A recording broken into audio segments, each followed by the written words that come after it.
LocalBozo.com is proud to have with us as our guest for an exclusive interview, frontman and creative mind of Tantric, Hugo Ferreira. Hugo, how's it going today, man? How you doing? Doing all right, thanks. Let's go back to September. The band released its fifth studio album, 37 Channels. It took close to 4 years to make. Let's start there. What was the biggest challenge in getting over the hump and getting this thing out there for Tantric fans? Well, I was basically, I wrote a lot of songs before I whittled them down to the 13 that are on the record. I actually wrote about 120 or so songs for this particular record. And, I kept on changing the direction of it. And that's actually where I got the name of the album itself, 37 Channels, because I was, so ADD all over the place. One day I'd just go down to the studio and just write, like a super heavy metal song. Then I'd go down and write something, that's piano based. And so it was definitely reflective of how many channels are probably going on in my head at one time. But, I guess the only obstacle is that I was, when I knew I had the right composition, it just felt, okay, this is the record I wanted to make. And I don't know, it was just not that I couldn't have been done earlier, but I tend to write like that. Everybody has their own ways. I'm not a guy who normally releases a record every year, So by that logic, are we to presume that the 100-plus remaining songs, are we holding that off for perhaps another album, or are they starts for some new songs? What do we plan on doing with the remaining 100-plus songs on there? There's some songs, not all 100 and, 120 songs that I did write were great. Sometimes I'd come down and on the second day, normally I would just write in one day and then capture the sketch of it.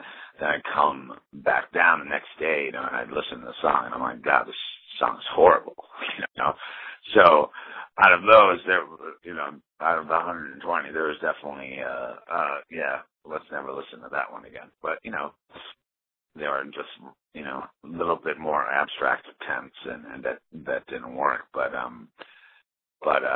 there are some others that, even though the composition of those songs didn't fit this record, I definitely promise you that there's going to be at least a few that I want to spread out through records in the future. Every song has its time when it's supposed to be part of a record, and I try to write an album and not just like one song in here. And I like to write a record that are more theme based. So for the past decade or so, for a fan base to stick with you through 5 albums, a bunch of different lineup changes, there's a certain honesty in that relationship with your fans that extends beyond you just put out some new music and they buy it. With that in mind, would you say that 37 Channels is maybe your most honest album to date? I would 100% say that, yes. It was a record really about looking back at your life and, seeing all the ups and downs and happy moments and horrible moments that you've gone through, and realizing the things that are important to you in life, and just kind of taking an inventory of of my life and writing it in a way sometimes that it's a third person, even though they're about me, in one way or another. It was in that aspect that the record was as honest as it could be. And the inlay of the record there's like, it's not just a bunch of pictures of me. I think there's one picture of me the whole time, but it's mostly reflective pictures of the people that are important in my life, the things that are important in my life.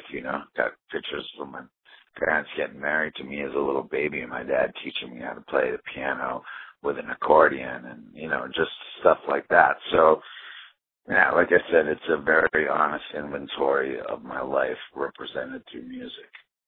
Now, the record features some pretty unique guest spots, notably Hinder's Austin Winkler, former child actor Leif Garrett, and country outlaw Shooter Jennings. How did you wind up deciding on linking up with these 3 eclectic talents? Well, over the years, Tantric is 14 years, going to, let's see, the first record, at least 14 years old. So, a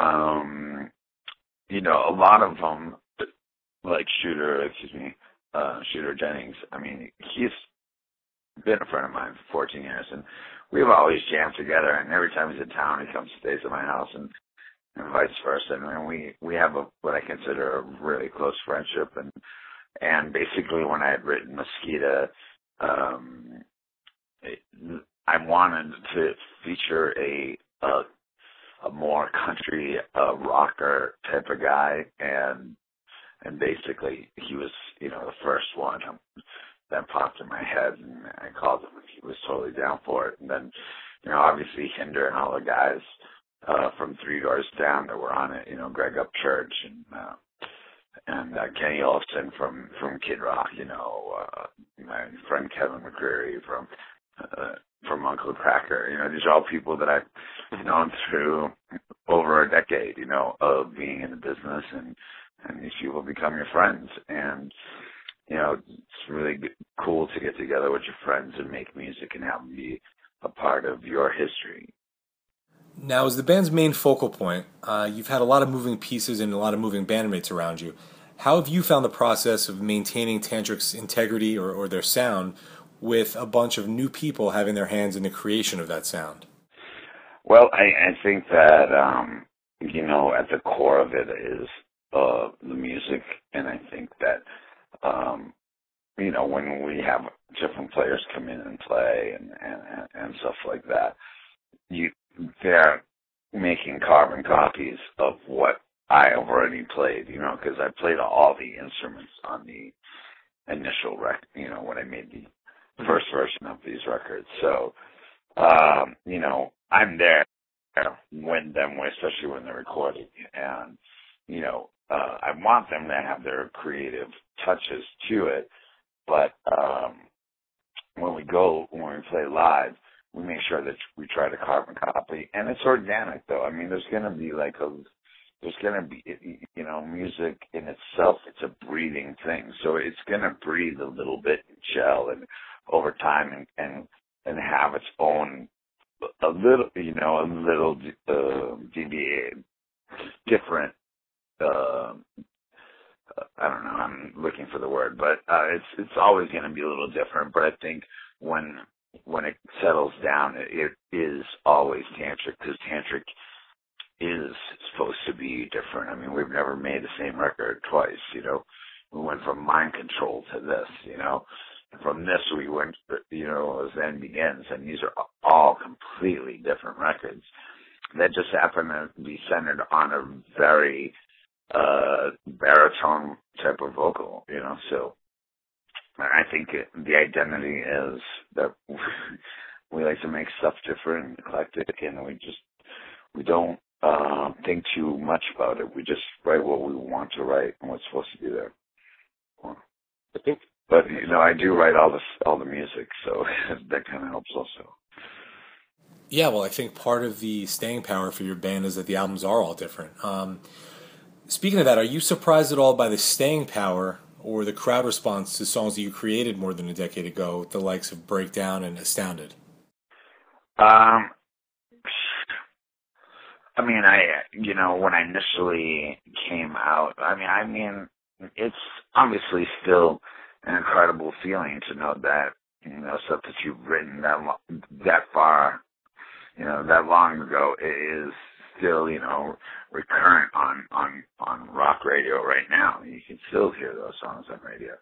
So, yeah, I mean, it's a very, very, very select few musicians that have the honor to have a catalog that got exposed right and creates staying power, of course. I mean, but that staying power has turned into, has come from a lot of perseverance and hard work as well.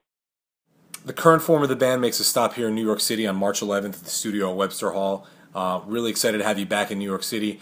You've probably played here a bunch of times, but what does performing in Manhattan mean to Hugo?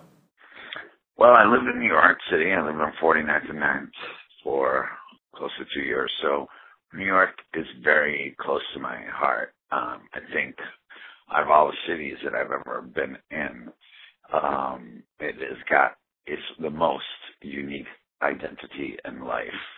And that I love. And it's almost impossible to go to New York and just not feel the energy there, you know? And I hope that everybody comes out and shares that energy with me, and we have a great night out in the town. I love New York City.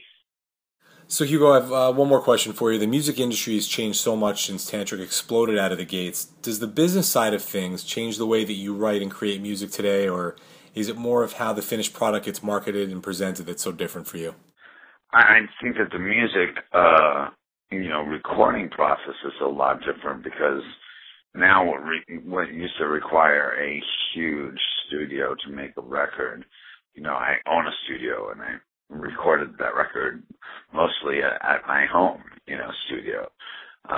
So I think in that way, it makes it more inexpensive to be able to deliver what would, not that, long ago would cost you $300,000 or $400,000 to make, a record, But, obviously, the digital sales affected. I think, the industry is catching up with itself. I mean, the record labels and the way that we share and exchange music is catching, the labels are catching up to it. So, I think that's a never-changing thing. It's definitely has taken a toll on musicians, obviously. But things evolve and they adapt as well. So I think it's going to be fine.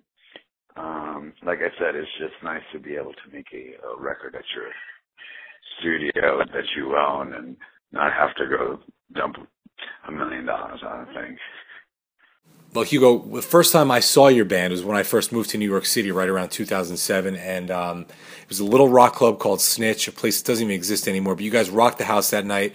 Looking forward to you rocking the house again on March 11th at the studio at Webster Hall. Is there anything else you'd like to leave for our readers here at localbozo.com? Well, I would just say, if you've never heard of us, or to go online and just check out some stuff. And if you want to see some guys just playing music and it be a real rock and roll show, you should come on out.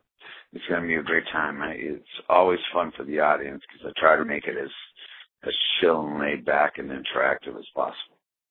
Well said, Hugo. Fans, 37 Channels, the new album from Hugo Ferreira and Tantric, is available now wherever you buy your rock music. New York Cityites, you can check out the band on March 11th here at the studio at Webster Hall. Tickets are available now, and of course we've been chatting with Tantric frontman and creative mind Hugo Ferreira. Wishing you all the best of luck in 2014, my friend. We'll see you soon. Thanks so much, man. God bless, and thank you.